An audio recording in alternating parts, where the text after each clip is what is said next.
देवरिया में रविवार को एक विशाल तिरंगा यात्रा का आयोजन किया गया। आपको बता दें कि यह यात्रा रामचंद्र विद्यार्थी के संग्रहालय से प्रारंभ हुआ और नगर के प्रमुख मार्गों से होती हुई निकली।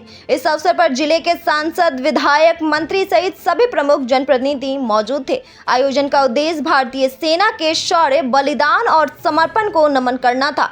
आयोजकों ने बताया कि इस यात्रा का उद्देश्य युवाओं में देशभक्ति की भावना को प्रोत्साहित करना और सेना के प्रति सम्मान व्यक्त करना है।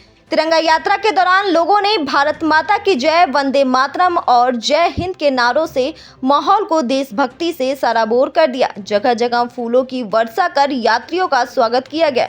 यह आयोजन देवरिया के लोगों की सेना के प्रति सम्मान और देशभक्ति की भावना को दर्शाता है।